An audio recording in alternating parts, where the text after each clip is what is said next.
वंशी विभूषितकरान्नवनीरदाभा पीताम्बरादरुणबिम्बफलाधरोष्ठात् पूर्णेन्दुसुन्दरमुखादरविन्दनेत्रात् कृष्णात् परं किमपि तत्त्वमहं न जाने। कृष्णात् परं किमपि तत्त्वमहं न जाने।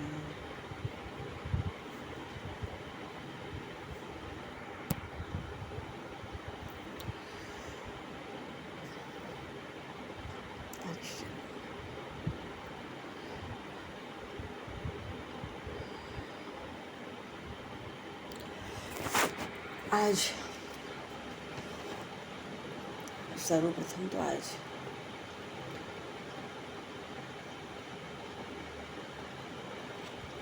आज वैशाख मास का शुक्ल पक्ष है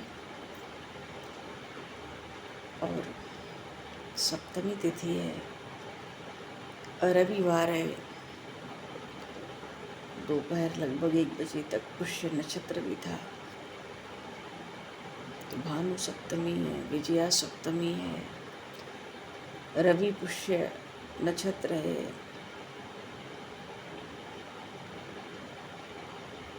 नींब सप्तमी है और श्री गंगा मैया का प्रागट्य भी है। बोलिए श्री गंगा मैया की। तो आज का दिन ऐसा अक्षय पुण्य देने वाला है। किसी भी सत्कर्म का 10 लाख गुना अधिक पुण्य देने वाला है।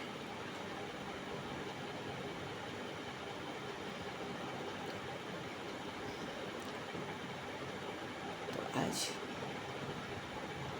पुराणों में, बहुत से पुराणों में इस सप्तमी की बहुत महिमा है और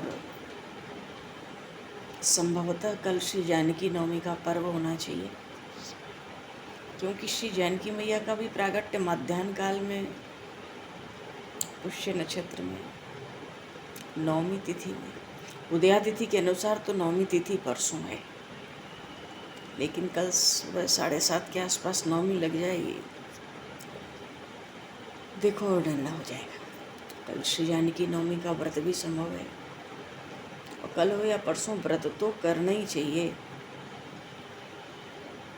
एक समय प्रसाद पाना चाहिए प्रभु को भोग लगाकर। भगवान आज गंगा सप्तमी है, श्री गंगा मैया का प्रागट्य है। तो भाई आज गंगा सप्तमी है तो फिर गंगा दशहरा को क्या होता है? वैशाख मास के शुक्ल पक्ष की जो सप्तमी तिथि होती है और ज्येष्ठ मास के शुक्ल पक्ष की जो दशमी तिथि होती है। आज तो गंगा सप्तमी है, पर अगले महीने में शुक्ल पक्ष में ही जब दशमी तिथि आएगी, निर्जला एकादशी के 1 दिन पहले, तो गंगा दशहरा मनाने का विधान है। और इन दोनों में अंतर है। अंतर क्या है कि ये तो गंगा मैया है, स्नान करने मात्र से सब पाप ताप रोग दूर होते हैं।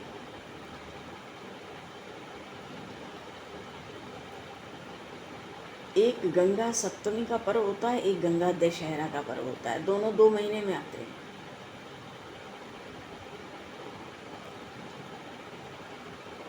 तो गंगा सप्तमी जो आज की तिथि है, आज के दिन श्री गंगा मैया का प्रागट्य निश्चित किया गया है। भगवान के चरण कमल से गंगा मैया प्रकट हुई है। बोलिए श्री गंगा मैया की जय। गंगा गंगा गंगा 3 बार कहने से शरीर में कोई पाप रह नहीं सकता। गंगा मैया की बहुत महिमा है। तो शास्त्र मानता है कि गंगा सप्तमी के दिन देवी गंगा ब्रह्मा जी के कमंडल से प्रकट हुई थी। भगवान के श्री चरणों के नक्शे जब 7 आवरण फट गए थे तो बिरजा गंगा का जल प्रकट हुआ। उस जल से ब्रह्मा जी ने प्रभु के चरण धोए और धोकर अपने कमंडल में रख लिया। ये वही दिन है। और गंगा दशहरा के दिन माँ गंगा पृथ्वी पर प्रकट हुई थी। और आज गंगा सप्तमी के दिन माँ गंगा ने भगवान नारायण के चरणों से प्रकट होकर, मानो आज गंगा मैया ने भगवान नारायण के चरण पखारे थे और फिर उनको श्री विष्णु लोक पर वास मिल गया था। तो गंगा दशहरा के दिन तो गंगा मैया ने महाराज भगीरथ के पूर्वजों को मुक्ति दिलाई थी। तो दोनों ही दिन लोग गंगा स्नान करते हैं मोक्ष की प्राप्ति के लिए, भक्ति की प्राप्ति के लिए। गंगा जल तो सबसे ज़्यादा पवित्र माना जाता है।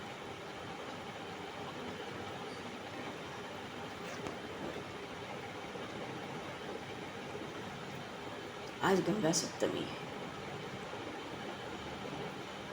वैशाख का महीना है, शुक्ल पक्ष है। आज चित्रगुप्त जी का भी प्रागट्य उत्सव मनाया जाता है। नीम सप्तमी भी मनाई जाती है। 7 नीम के पत्ते सूर्यनारायण भगवान को दिखाकर खा लिए जाते हैं, आरोग्य मिलता है। अच्छा, भगवान शिव की जटाओं से धरती पर उतरी थी माँ गंगा, और जिस दिन उतरी थी वो गंगा दशहरा था। स्कंद पुराण में लिखा है, वैशाख मास का शुक्ल पक्षो सप्तमी तिथि हो तो गंगा जी स्वर्गलोक से भगवान शिव के जटाओं में पहुंची थी, प्रकट भी हुई और तुरंत कमंडल में आई। तो कमंडल में कितने देर रख सकते हैं ब्रह्मा जी, जटाओं पर छोड़ दिया। तो गंगा जी का जन्म हुआ, प्रागट्य हुआ, इसलिए गंगा जी का प्रागट्य है। और पृथ्वी पर जब आई तो गंगा दशहरा हुआ। गंगा मैया की तो अपार महिमा है।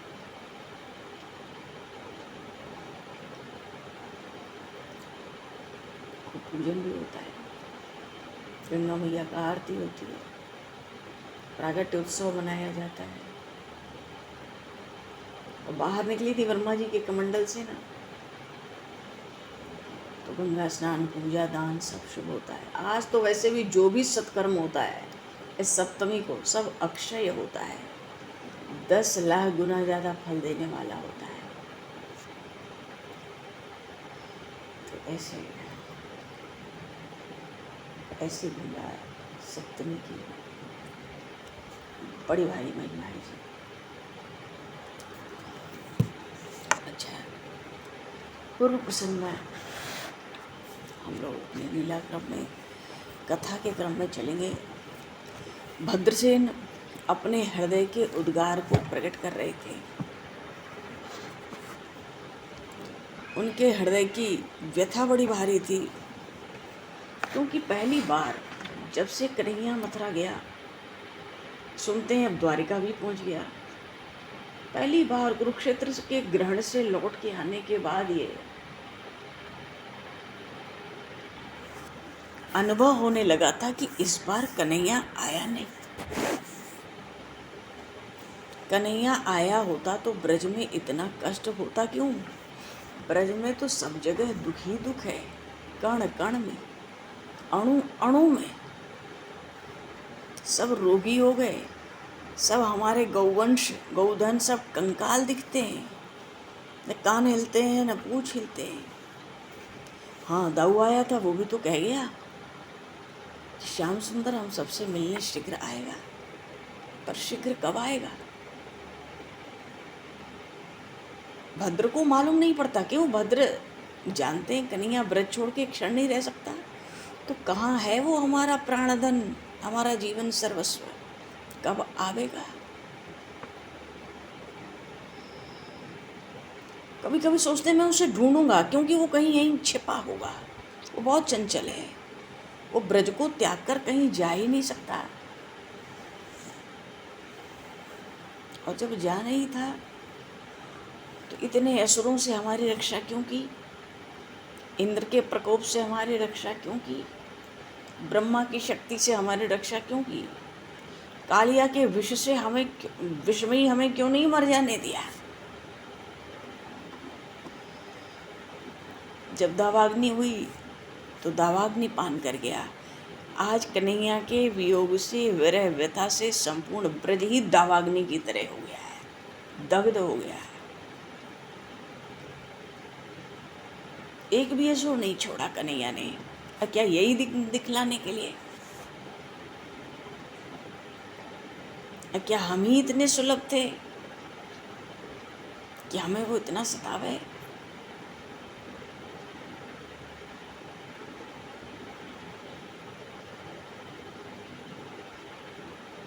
नंदन जी के पुत्र हैं ये भद्रसेन, ब्रज के बड़े शूरवीर हैं नंदन जी।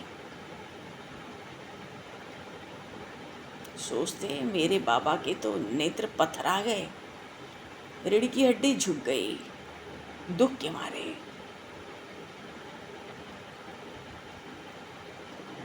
मेरे पिता नंदन माता यतुला को पुकारे तो वो सुन भी नहीं पाती।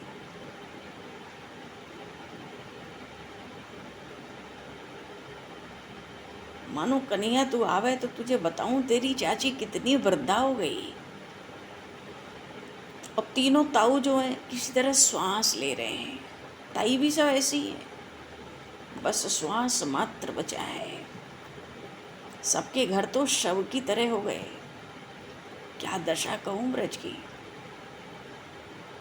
अब मैं तो खुद ही बूंद बन के अकेला सा डोल रहा हूँ। ये तो ब्रज में कोई भीषण शमशान आया। ये पहली बार अनुभव हो रहा है भद्रसेन को कि कुरुक्षेत्र से लौटने के बाद कन्हैया नहीं लौटा, नहीं तो ब्रज की ऐसी दशा नहीं होती। और नंद बाबा यशोदा मैया की तो पूछो मत, बरसाने में जो आग लगी है उसकी तो कहो मत। बरसाने का तो कण कण पुकारता है, कुंवर कन्हैया आवे, जल्दी आवे। सब सूख गए, सब रो रहे। वहां की तो गोप कन्याएं पेड़ों से पत्तों से भी पूछने लगी हैं, कहाँ है वो गोपाल? क्योंकि सबके भीतर अटूट विश्वास भी तो है, और वो विश्वास न होता तो तन में प्राण रहते ही नहीं, बचते ही नहीं।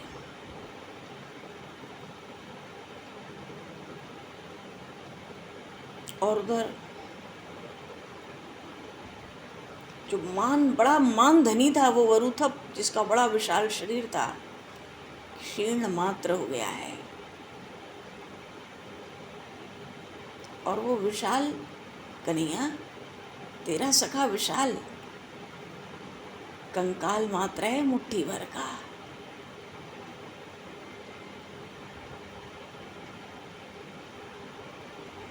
कितना विशाल था वो विशाल।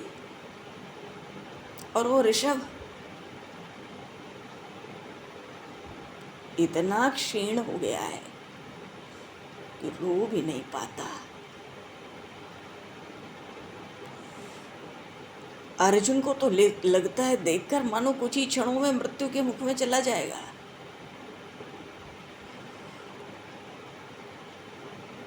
और अंशु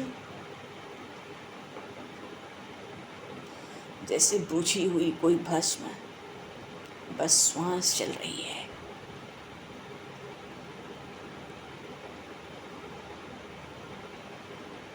और तेजस्वी की देह तो जैसे बर्फ गलती है ना गर्मियों के दिनों में, ऐसे गल गया।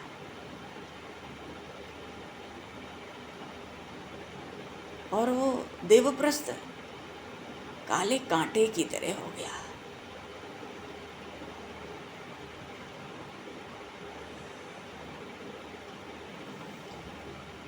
और वो तोक, कन्हैया तेरा सबसे प्यारा तोक, जिसके नेत्रों में तू कभी एक बूंद भी आंसू नहीं देख पाता था। मैं क्या कहूँ, जैसे किसी कमल को पाला मार गया हो।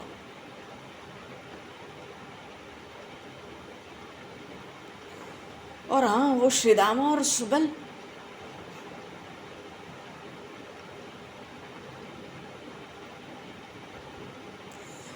मानो चीर निद्रा में सदा के लिए सो गए। और मधुमंगल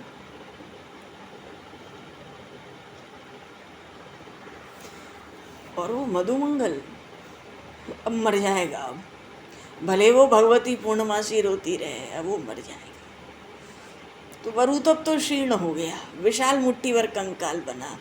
ऋषभ ऐसा क्षीण है कि रो नहीं सकता। अर्जुन को देख के लगता अभी मरा। अंशु तो बुझी भस्म हुआ। तेजस्वी तो बर्फ की तरह गर्मियों में गल गया। देवप्रस्थ काटा हुआ तो कैसा हो गया जैसे कमल पे को पाला मार जाए। सुबल श्रीदामा तो चीर निद्रा से उठने ही नहीं चाहते। मधुमंगल भी मरेगा। वस्तुतः इन सब की ऐसी दशा और व्यथा और अंतरदशा को देखकर ही भद्रसेन को ऐसा अनुभव होने लगा कुछ दिन में, कुरुक्षेत्र से लौटकर कन्हैया नहीं लौटा। नहीं तो हमारे ब्रज की ऐसी दशा क्यों होती।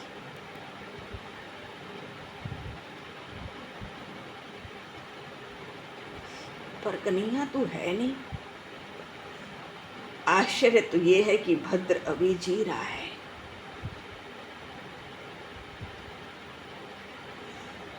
पर कन्हैया सच कहूं, इस भद्र के देह में प्राण नहीं है।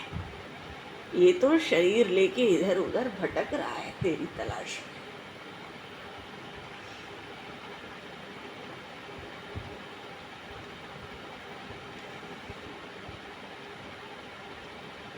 मैं तो मरणोन्मुख हो गया। क्यों, महाभाव रसराज है नहीं।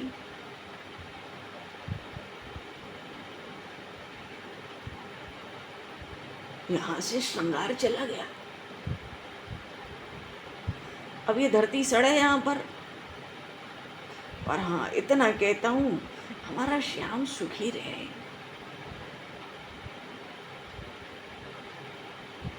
सब निशेष हो गए, मानो बस प्राण मात्र बचे। भद्र भी अब मरेगा। कुत्ते भी सब भूखे हैं ब्रज में।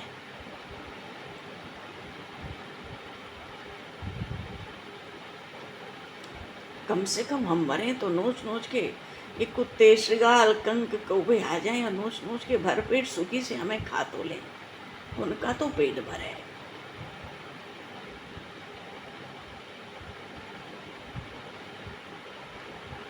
पहले तो कन्हैया वो नीलमणि तेरी जूठन माखन के लौंदे खाया करता था। आज ये शरीर चील गिद्धों को अर्पित करूंगा बड़े आदर से।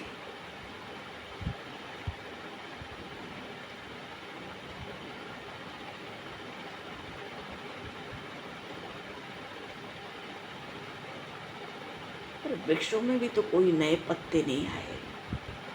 इतनी लताएं हैं सब झुलस गई। मोरे भी कहीं गूंजते नहीं। कोयले भी आखिर तेरे बिना क्या गावे।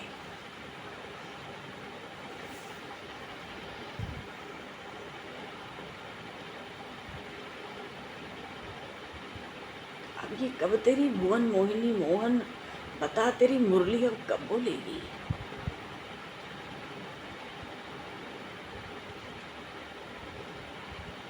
कभी कभी भद्र को लगता है अरे पत्ते नाच रहे हैं, शाखाएं डोल रही हैं, मोर तो पंख फैला के लहरा रहे हैं। अरे वो अपना पुटका लहराता हुआ कन्हैया आया।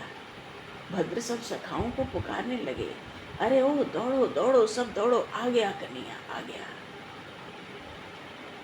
कितनी कितनी प्रेममयी उसकी ध्वनि है, देख सुनाई पड़ती है। वो तो ब्रज का जीवन प्राण है। वही सबकी अंतर ज्योति है, वही सबका सर्वस्व है, वही सबका सहारा है। लो हंसता हुआ आ गया। कौन आ गया? वो तो बड़ा नटखट है हमारा कन्हैया। भद्र एक एक सखा को उठाने लगा।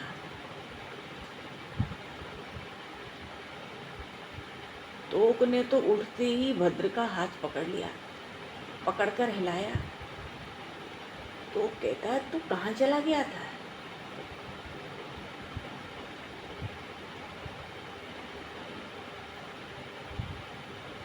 भद्र कहता मैं कहाँ गया था? तुमसे अलग कहीं जा ही नहीं सकता हूँ।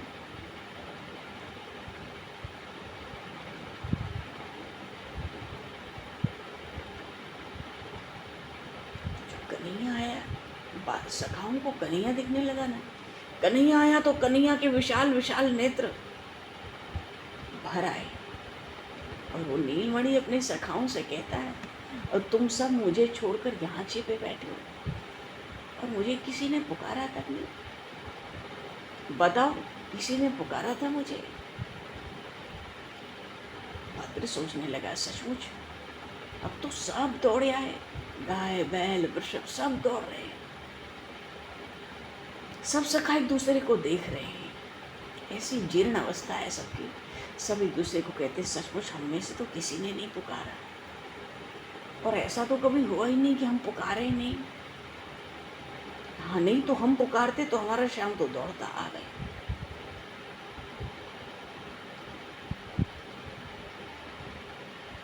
अब सुबल को कन्हैया ने देखा कि दौड़ने को आतुर है। वो गोपाल कहते, सुबल से तू कहाँ जा रहा है? सुबल कहता, अपनी बहन को बतलाने जा रहा हूँ। क्यों? वो सब बरसाने की बालिकाएं हैं ना, इस नटखट को ढूंढती इधर उधर भटकती होंगी, उनको शीघ्र सूचना ही मिलनी चाहिए ना, वो जल्दी से आ जाएं।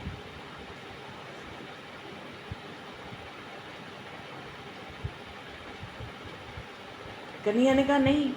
क्यों? कन्हैया की योजना तो हमेशा भिन्न भिन्न होती है। वो कहता है सुबल से, मैं तो चुपके से पीछे से जाकर उनके नेत्र बंद करूंगा। सुबल हंस रहा है।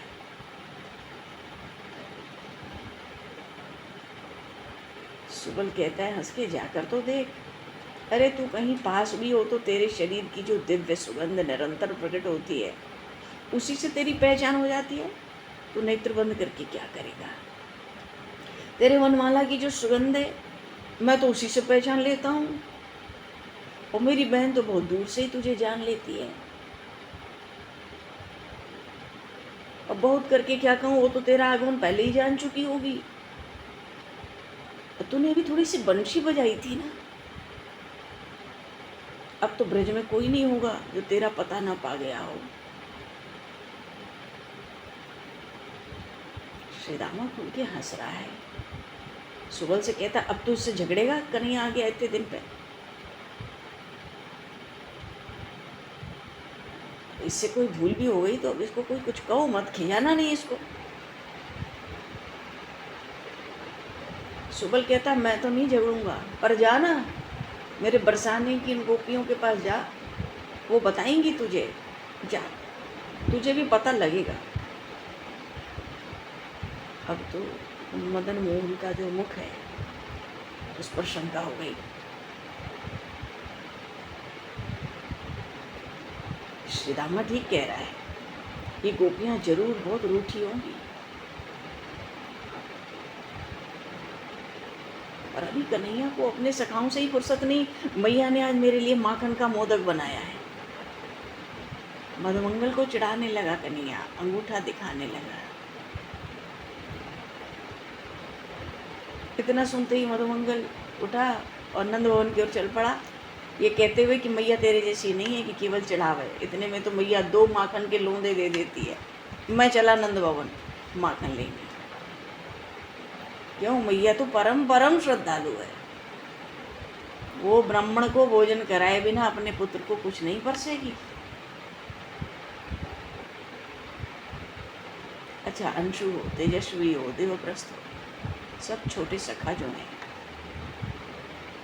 कन्हैया का तो इन पे अपार प्रेम है, सब सिमट आए। कन्हैया को सबका श्रृंगार करना है, विशाल ऋषभ अर्जुन वरुथक, इसके लिए सुंदर सुंदर कोमल पत्तों की और पुष्पों की शैया बनाने लग गए। दोपहर होने को आया, कुछ देर विश्राम भी तो होना चाहिए इसको। कन्हैया आया है। मात्र सोचने लगा, हमारा कन्हैया हमसे दूर तो कभी जाता नहीं, पता नहीं मैं कैसा स्वप्न देख रहा था। मेरी गाय तो बिल्कुल स्वस्थ है, बड़ी प्रसन्न है।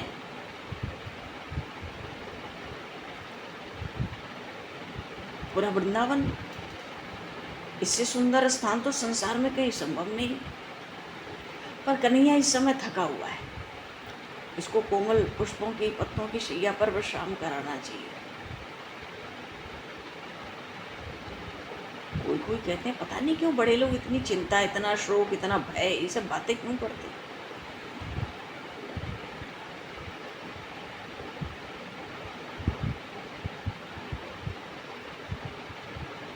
एक बोला, मैंने एक मुनि से सुना है, बेलोभ मोह काम क्रोध अहंकार कितने ही शत्रु अपने गिना रहे थे और सारे बूढ़े गोप हमारे बैठ के वहां सुन रहे थे। मैं भी बैठा था, मैं उठना चाहता था तो मैया ने मुझे बैठाया और कहा, ऋषि मुनि जो भी बात कहते हैं चुपचाप श्रद्धा से सुनना चाहिए। पर हमें तो ये पता ही नहीं कि ये सब क्या होते हैं, कैसे होते हैं, कहाँ रहते हैं, हम तो कुछ जानते नहीं।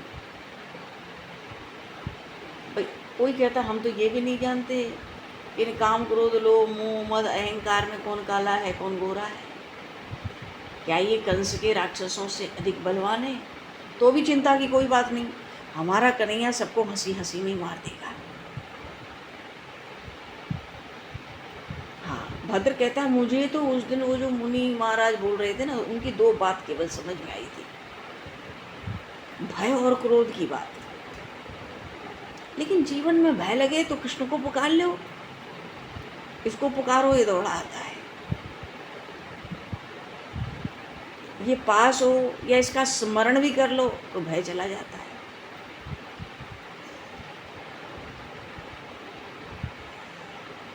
और क्रोध तो बुरा नहीं, कन्हैया मेरी बात नहीं मानता, कभी धूप में भागता है, कभी कंकरीले रास्ते पर चला जाता है तो मुझे क्रोध आता है इस पर, फिर ये मुझे मनाने भी लगता है, फिर बहुत आनंद भी आता है। कोई कहते हैं अरे वो मुनि महाराज आए थे ना, वो बड़ों के लिए कहते होंगे। ये लोग बड़े क्यों हो जाते हैं? बालक ही बने रहे तो इनका क्या बिगड़ता है? बालकों को तो खेलने की छुट्टी है, जो मन में आवे खेलो करो। और एक बात है, कन्हैया को साथ ना रखो और खेलो तो बड़ी विपत्ति आती है, और इसको साथ लेकर खेलो तो फिर खेल में बाधा दे, कोई बाधा आवे तो सारी विपत्ति इसी के सिर पे रखो। हमारा कन्हैया बहुत भोला है, बहुत सीधा है। इससे तो कोई कहे कि मुझे सखा बना लो तो भी अस्वीकार नहीं करता कभी भी। याद है वो व्योमासुर आया था, प्रलंबासुर, सखा बनने ही तो आए थे इसके, इसने झट्ट सखा बना लिया। देखो अब मैं अधिक नहीं सोच सकता।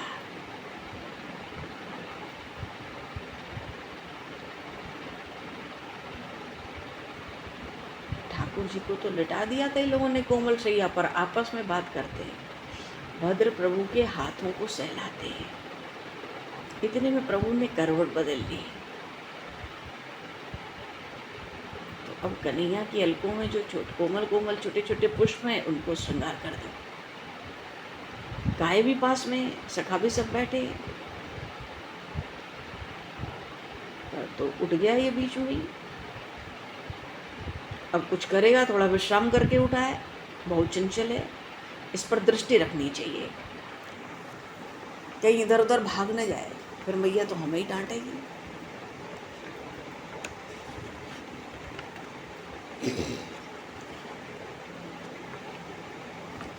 मानो सब बाल सखा। वस्तुतः प्रभु इस प्रसंग का भाव यही है कि प्रभु ब्रज छोड़कर गए ही नहीं। तभी तो भद्रसेन को लगता था, उद्धव कहता था श्याम सुंदर जल्दी आएंगे, उनको लेके आऊँगा। उसको श्याम सुंदर दिखता नहीं था क्या? हमारे साथ वो कभी गौएं चराने जो नहीं गया, जाता तब तो उसको पता पड़ती।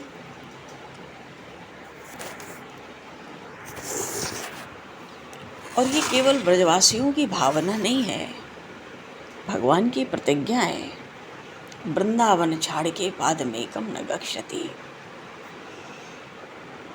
भगवान स्वयं कहते हैं वृंदावन छोड़ के मैं एक क्षण को भी, मतलब पैर भी नहीं उठाता तो कहाँ जाऊँगा?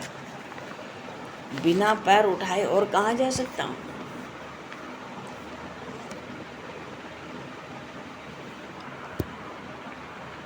कहने का भाव है भगवान की ये जो लीलाएं हैं, इन लीलाओं के चिंतन से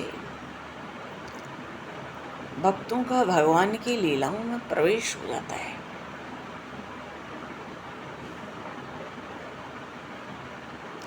भगवान की लीला में प्रवेश तभी होता है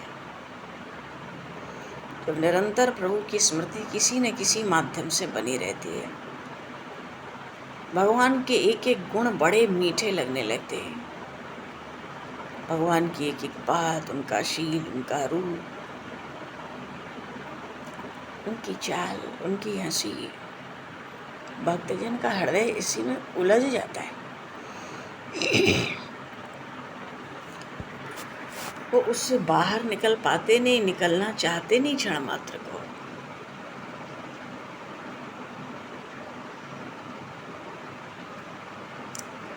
भगवान के लीला चरित्र हैं इसीलिए कि कहते सुनते उनमें प्रेम हो जाए। भगवान के एक एक गुण अच्छे लगने लगे, भगवान मीठे लगने लगे, प्यारे लगने लगे तो स्वतः ही उन प्रभु के बिना फिर कुछ भी अच्छा लग नहीं सकता, कहीं मन ही नहीं लग सकता। भक्तजन तो उन प्रभु से फिर अंतर में मिलके एक हुए रहते हैं।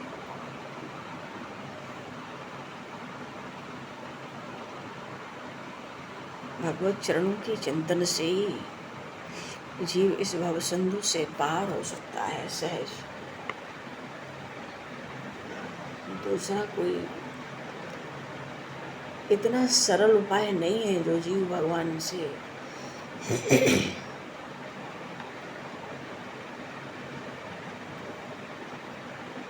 सुगम से सुगम बात तो यही है। कभी धूप लग जाती है ना कि परमात्मा भगवान सुगमता से जल्दी से कैसे प्राप्त हो जाए, तो महापुरुषों ने यही कहा कि भैया मन बुद्धि सब छोड़ के अपने आप को प्रभु के चरणों में अपने मन को लीन कर दो।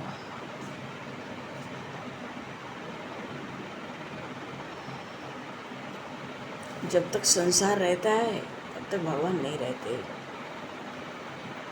फिर जितने अंश में संसार रहता है उतने अंश में भगवान नहीं रहते।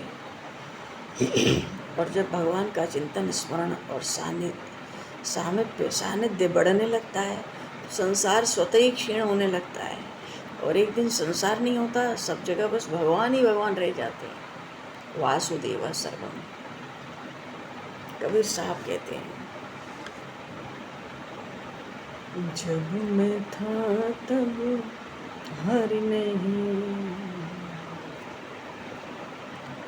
अब हरि है मैं नाम, प्रेम गलियति संकरी, प्रेम गलियति संकरी, जामे दो न समान। संसार भी मिले और भगवान भी मिले, ये नहीं होता है। वर्षों तक सत्संग करके भी जो लाभ नहीं होता, जीव अगर भगवान को अपना मान ले तो वो लाभ हो जाता है, एक दिन में हो सकता है। भगवान से हमारा संबंध हो जाए तो हम पवित्र हो जाएंगे। अरे एक पारस लोहे को सोना बना देता है, तो भगवान से संबंध करके हम पवित्र नहीं होंगे? भगवान हमें साफ शुद्ध नहीं कर देंगे, निर्मल नहीं कर देंगे? क्या भगवान पारस से भी कमजोर हैं? हम महान शुद्ध हो जाएंगे, महान पवित्र हो जाएंगे, पर सब होगा भगवान की कृपा से, भगवान के संबंध से। बस वो संबंध यदि हम ना छोड़ें। देखो ये ब्रजवासी अपने नंदनंदन से कैसा संबंध जोड़ कर रखते हैं। वियोग में भी एक क्षण का वियोग नहीं होता।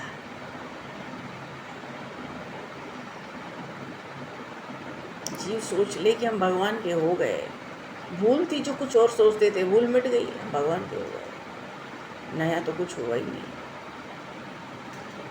पर काम तो बन ही जाता है। वर्षों तक सत्संग करके वो फायदा नहीं होता, एक दिन में हो जाता है, जल्दी हो जाता है। सब कुछ सफल हो जाता है। असली बात तो यही है कि हम भगवान के ही है, फिर कोई संदेह रहना ही नहीं चाहिए।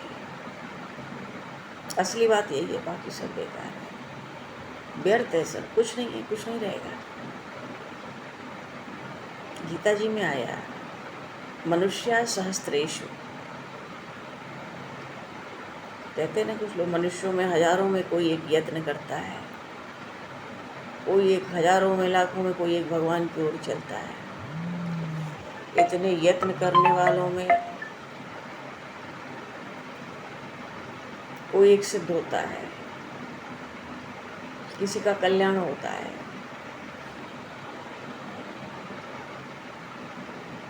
पर जीवन में हमें जब भी बोध होगा ना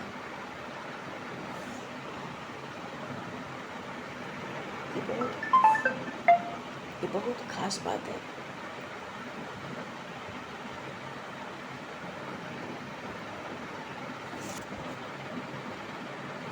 ये बहुत बहुत ध्यान देने की बात, बहुत बारीक बात है।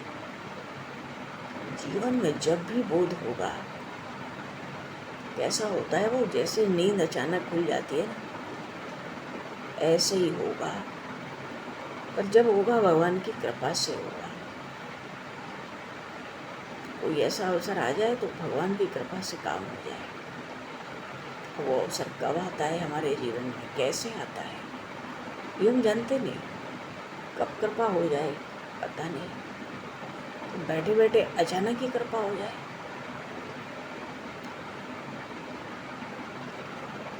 पर मूल बात ये है कि उस परमात्मा से लगे रहना, उन प्रभु में लगे रहना। बस हम अपनी ओर से कमी ना रखें। होगा जब भी भगवत कृपा से ही होगा। कृपा के बिना कुछ हो ही नहीं सकता। कृपा से जो होता है वो पुरुषार्थ से कभी हो ही नहीं सकता। कमी तो ना रखें, पर अपने बल की ओर ना देखें। भगवान की कृपा की प्रतीक्षा करते हैं। वास्तव में भगवान की कृपा से ही होता है, दूसरा उपाय नहीं होता है। जीव केवल भगवान की ओर चले, और चलाने के लिए भगवान नाम की बड़ी महिमा है।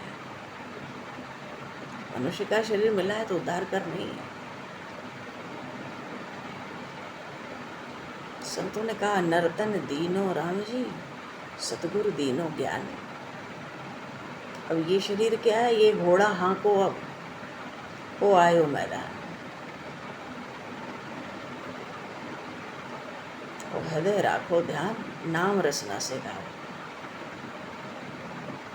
हृदय में प्रभु का ध्यान बना रहे, मुख पर नाम बना रहे।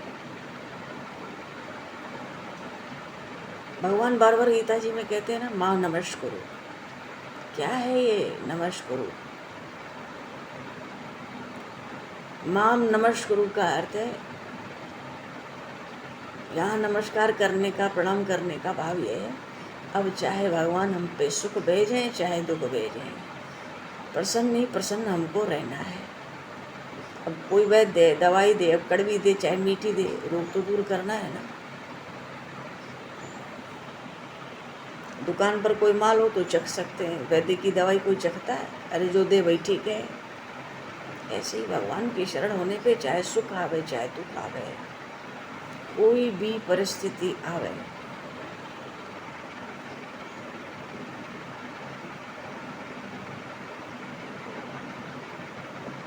प्रभु ने जो भेजा वही ठीक है, भगवान ने जो दिया वही ठीक है। अपना सब भार परमात्मा पर। हम भार छोड़ेंगे तो वो हमारा भार उठाएंगे, नहीं छोड़ेंगे तो नहीं उठाएंगे। भगवान चिंतन से, अनन्य चिंतन से, निरंतर चिंतन से सहज जीव के वश में हो जाते हैं। दूसरा उपाय नहीं है। इन ब्रजवासियों को देखो, एक क्षण भी उनका श्री कृष्ण के बिना नहीं जाता है। कृष्ण संग हो तो न हो तो, कृष्ण के वियोग में, परमात्मा के वियोग में जीव का जीवन कैसा होना चाहिए, इसका आदर्श ब्रजवासियों ने प्रस्तुत किया है। बोले श्री नंदन श्याम सुंदर भगवान के जय। श्यावर रामचंद्र भगवान के जय। श्री शंकर भगवान की जय। श्री हनुमान जी महाराज की जय। सब संतन की जय, सब भक्तन की जय, सब गुरुदेव भगवान की जय। भगवान समय को दर्शित करते हुए अब आज यहीं पर वाणी को विराम। वाक्य पुष्पांजलि प्रभु के श्री चरणों में सादर समर्पित। आप सभी को भी यथा योग्य जय सिया राम, जय जय श्री हरि जय श्री